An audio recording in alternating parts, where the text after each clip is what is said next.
आपको ज्योति और पाकिस्तानी डिप्लोमेट दानिश के राज और प्लानिंग सब बताऊंगा, लेकिन पहले फटाफट ज्योति केस से जुड़ा हुआ बड़ा अपडेट बता देता हूं। एनआईए और पुलिस से पूछताछ में ज्योति ने बहुत सारे आरोप कबूल लिए। कहा जा रहा है कि ज्योति के कबूलनामे के मुताबिक 2023 में पाकिस्तान का वीजा लेने के लिए दिल्ली में पाकिस्तानी हाई कमीशन गई थी। वो वहां पर दानिश से उसकी मुलाकात हुई थी। यह बात उसने मानी है, सूत्रों का दावा है। दानिश का मोबाइल नंबर 9810488939 बताया गया है। फिर दानिश से बातें होने लगी उसकी। उसके बाद 2 बार पाकिस्तान की उसने यात्रा की। दानिश के कहने पर अली हसन से मिली। अली हसन ने रुकने घूमने का इंतजाम किया। अली हसन ने पाकिस्तान के खुफिया अधिकारियों से मिलवाया। पाकिस्तान में ही शाकिर और राणा शहबाज से मिली। शाकिर का मोबाइल नंबर भी उसको मिल गया। भारत आकर दानिश से कई बार वो मिली। पाकिस्तान को कई जानकारियां देती रही। ये सारी बातें ज्योति ने पूछताछ के दौरान बताई हैं, कहा जा रहा है। यानी ज्योति ने इतना तो मान लिया कि वो पाकिस्तानी खुफिया एजेंसियों के संपर्क में थी और पाकिस्तान को सीक्रेट इंफॉर्मेशन देती थी। और ज्योति अकेली नहीं है जो पाकिस्तान के लिए जासूसी के आरोप में पकड़ी गई। कई और भी जासूस हैं जिनको गिरफ्तार करके पूछताछ चल रही है। लेकिन आप यह देखिए कि भारत में ज्योति के अलावा 10-12 और लोग जासूसी के आरोप में पकड़े गए। ज्योति को छोड़कर किसी भी दूसरे आरोपी के लिए पाकिस्तानियों के पेट में दर्द नहीं हो रहा, जबकि ज्योति के सपोर्ट में पाकिस्तानी मीडिया में वीडियो चल रहे हैं। कहा जा रहा है कि ज्योति ने पाकिस्तान की अच्छी इमेज दिखा दी, इसलिए उसे गिरफ्तार कर लिया गया भारत में। यानी ये म्यूचुअल अंडरस्टैंडिंग चल रही है। ज्योति ने पाकिस्तान का नैरेटिव चलाया। अब पाकिस्तान में ज्योति को बचाने के लिए उसके सपोर्ट में वीडियो बन रहे हैं। लोग मैसेज कर रहे हैं। ये जो है वहां की एक पत्रकार है, लिख रही है कि इंडिया अपने यूट्यूबर्स और ब्लॉगर्स को पकड़ रही है, इसको रोकना चाहिए। लोग पाकिस्तान के कैसे ज्योति के समर्थन में वीडियो बना रहे हैं, देखिए जरा। अगर इतना दर्द है कि भारत जो है वो अपने यहां जासूस जो छुपे बैठे हैं, जिन पर जासूसी का आरोप है, उन पर एक्शन ले रहा है, तो सब पे वीडियो बनाओ। सिर्फ ज्योति के लिए क्यों? ज्योति मल्होत्रा के जासूस बनने की शुरुआत पाकिस्तान हाई कमीशन और पाकिस्तान एम्बेसी से हुई थी, कहा जा रहा है। यहीं पर ज्योति मल्होत्रा पाकिस्तानी डिप्लोमेट दानिश से मिली। यह है वो दानिश। दानिश ने ही ज्योति को जासूस बनाया। दानिश और ज्योति के संबंध इतना आगे चले गए कि आप सोच नहीं सकते। ज्योति के अलावा दानिश ने गजाला को भी पैसों और लग्जरी लाइफ का लालच देकर अपने जाल में फंसाया। ज्योति और गजाला को दानिश ने इंफॉर्मेशन गेटवे की तरह इस्तेमाल किया। खास तौर पर ज्योति तो दानिश के साथ इतना घुल मिल गई कि वो आगे की प्लानिंग करने लग गई थी, ये कहा जा रहा है। ज्योति न सिर्फ पाकिस्तान जाती थी बल्कि दानिश को हरियाणा आने का इन्विटेशन देकर आई थी। एक बार वो भी सुनिए, फिर बताता हूं कि क्या ज्योति और दानिश की शादी भी हो गई थी क्या। हमेशा आप खुश रहो, आप हमेशा हंसते खेलते रहो, जीवन में कभी कोई गम नहीं आएगा आपके। इस बात पर ज्योति एक हंसने वाले इमोजी से रिप्लाई करती और लिखती है कि तो फिर मेरी शादी पाकिस्तान में करवा दो। यह सब चल रहा था ज्योति और अली हसन और वहां के जो एजेंट्स थे उनके बीच में। कहा तो यह भी जा रहा है कि ज्योति मल्होत्रा दानिश से प्यार करने लगी थी और अली हसन को इशारे इशारे में बता रही थी कि उसकी शादी पाकिस्तान में करवा दो दानिश से। पाकिस्तान में ज्योति सबसे ज्यादा दानिश को ही जानती थी। ज्योति मल्होत्रा और दानिश की पत्नी के बीच भी अच्छे संबंध थे। पाकिस्तान हाई कमीशन में आयोजित पार्टियों में ज्योति की मुलाकात दानिश की पत्नी से भी होती थी। दानिश की पत्नी ने भी ज्योति को पाकिस्तानी मुस्लिम से निकाह करने की सलाह दी थी। दानिश की पत्नी को अपने पति के काम का पता था और वो भी इस काम में दानिश की मदद किया करती थी। चर्चा है कि दानिश की पत्नी ने ज्योति से कहा था कि हमारे यहां मर्द 4 निकाह कर सकते हैं, तुम आराम से यहां निकाह कर सकती हो। यानी सब प्लानिंग का हिस्सा था, ऐसा कहा जा रहा है। दानिश की पत्नी जानती थी कि ज्योति पाकिस्तान के लिए एसेट है। आप दानिश की पत्नी के हाव भाव देखिए। जब दानिश और ज्योति बात कर रहे थे तो दानिश की पत्नी मनी मन ऐसा लग रहा है जैसे कोई प्लान बना रही हो, उसको देख रही हो, उसको जैसे सब पता हो। चेहरे का भाव वैसा नहीं है जैसे किसी नॉर्मल इंसान का होता है। आप देखिए उसकी आंखें देखिए, जैसे सोच रही हो कि ज्योति को किस तरह से कंट्रोल में करना है। दानिश की पत्नी कैमरा कॉन्शियस भी दिख रही है, यानी उसे पता था कि कहां किस तरह से रिएक्ट करना है, लेकिन अंदर ही अंदर उसको पता था कि यह सब स्क्रिप्ट चल रही है जो दानिश ने लिखी है। दानिश की पत्नी खुद चाहती थी कि ज्योति का निकाह दानिश के साथ हो जाए। कैमरा किसी और के हाथ में है और कहा जा रहा है कि यह शख्स दानिश हो सकता है। एक बार देखिए ज्योति ने बाली में किस तरह दानिश के साथ एंजॉय किया था, यह कहा जा रहा है। फिर दिखाऊंगा वो वीडियो जिसमें ज्योति के साथ दानिश के होने के सबूत भी। करेंसी एक्सचेंज की जरूरत पड़ी तो वो करेंसी एक्सचेंज काउंटर पर जाती है और वहां करेंसी एक्सचेंज का रेट पूछती है। ठीक उसी समय पीछे से एक आवाज आती है जो दानिश की बताई जा रही है और कहा जा रहा है कि यह आवाज बता रही है कि दानिश वहां ज्योति के साथ था। आप सुनिए इस वीडियो को।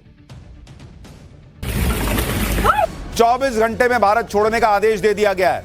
डिप्लोमेट पर पद के दुरुपयोग का आरोप लग रहा है। भारत ने पाकिस्तान हाई कमीशन को चेतावनी दे दी है कि भारत विरोधी गतिविधियां अब बर्दाश्त नहीं की जाएंगी। यानी हाल के दिनों में पहले दानिश को निकाला गया यहां से, कि भाग यहां से, जासूसी करता है, और अब बड़ी खबर आ रही है कि एक और डिप्लोमेट जो पाकिस्तानी एम्बेसी में काम कर रहा था, उसको भारत ने निकाल दिया है, भारत छोड़ने का आदेश दिया है 24 घंटे में, और पाकिस्तान को कह दिया है कि भारत विरोधी गतिविधियां बर्दाश्त नहीं की जाएंगी, ये करोगे तो सबको उठा के बाहर कर देंगे। इजराइल गाजा का युद्ध हो, रूस और यूक्रेन की जंग या भारत का ऑपरेशन सिंदूर, पूरी दुनिया देख चुकी है कि युद्ध के मैदान में असली योद्धा वही है जो अग्रेसिव अटैक के साथ डिफेंस करने में भी उतना ही एक्टिव हो। यानी जिसकी आर्मी का डिफेंस सिस्टम जितना मजबूत होगा, जीत की गारंटी उतनी ही ज्यादा होगी। हमास ने इजराइल पर जब 5000 मिसाइलों से अटैक किया था तो आसमान में अंगारे देखकर लग रहा था कि आज इजराइल का दी एंड होने वाला है। लेकिन इस वक्त पूरी दुनिया ने आयरन डोम का जलवा देखा था। आयरन डोम एयर डिफेंस सिस्टम के चलते इजराइल सुरक्षित रहा। उसी तरह ऑपरेशन सिंदूर के तहत भारत पर जो अटैक पाकिस्तान कर रहा था, उसमें बिना गारंटी वाले चाइनीज एयर डिफेंस सिस्टम के भरोसे पाकिस्तान रहा तो धुआं धुआं हो गया। लेकिन भारत ने S-400 और आकाश तीर जैसे एयर डिफेंस सिस्टम का इस्तेमाल किया और 600 से ज्यादा पाकिस्तानी ड्रोन हवा में ही मार गिराए। यानी आज की दुनिया में किसी देश की ताकत उसके एयर डिफेंस सिस्टम से समझी जा रही है। इसी ताकत को बढ़ाने के लिए अमेरिका के राष्ट्रपति डोनाल्ड ट्रंप कुछ ऐसा करने जा रहे हैं जिससे चीन भड़क गया है। इधर भारत ने पाकिस्तान को ठोका, उधर ट्रंप ने कौन सा नया हथियार निकाला है यह आपको बताऊं, उससे पहले जरा एक ट्रेलर देखिए उसका।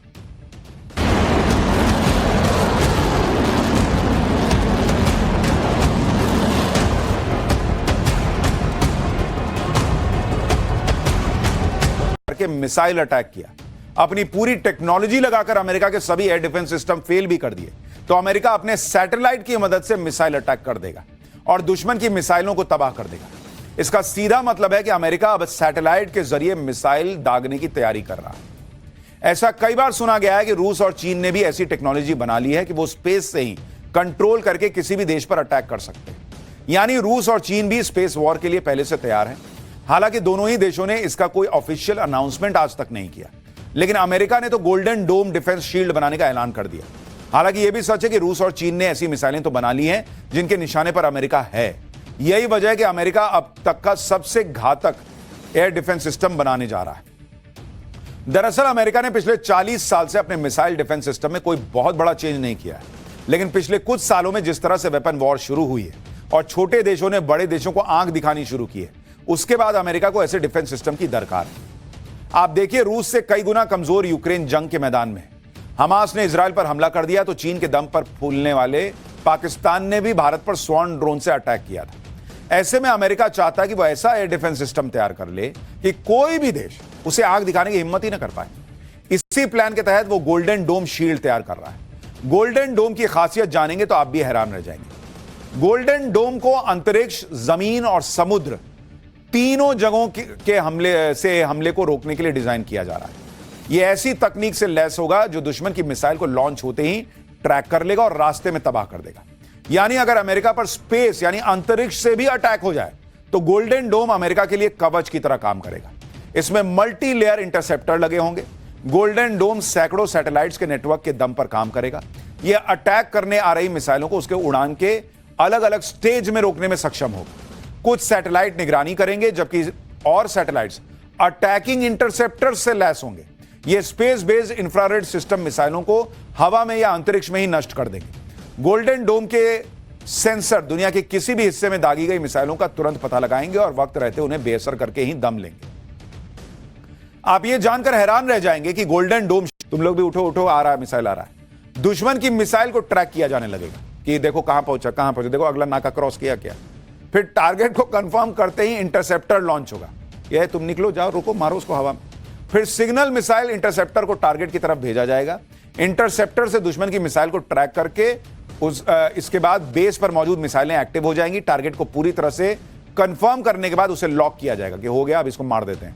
अगले 3 सेकंड में दुश्मन की मिसाइल तबाह हो जाएगी। यानी अमेरिका के एयर स्पेस को तो छोड़िए, दुश्मन की कोई मिसाइल अमेरिका के आसपास भी नहीं पहुंच पाएगी और उससे पहले ही तबाह हो जाएगी। गोल्डन डोम डिफेंस शील्ड अमेरिका का वो सपना है जिसे पूरा करने के लिए ट्रंप किसी भी हद तक जा सकते हैं। अब सोचिए, जब एक स्पेस मिशन में ही अरबों डॉलर का खर्चा होता है तो स्पेस में एयर डिफेंस सिस्टम तैनात करने में कितना खर्च होगा। हालांकि ट्रंप प्रशासन ने गोल्डन डोम के लिए अमेरिका का खजाना खोल दिया है। गोल्डन डोम प्रोजेक्ट पर करीब $175 बिलियन यानी करीब 15 लाख करोड़ रुपए का खर्च आएगा। ट्रंप ने अभी शुरुआत में $25 बिलियन यानी करीब 2 लाख करोड़ रुपए खर्च करने को मंजूरी दे दी है। लेकिन चीन डोनाल्ड ट्रंप के इस प्लान से भड़क गया है। चीन का कहना है कि स्पेस को जंग का मैदान मत बनाओ, इससे स्पेस में हथियारों की रेस शुरू हो।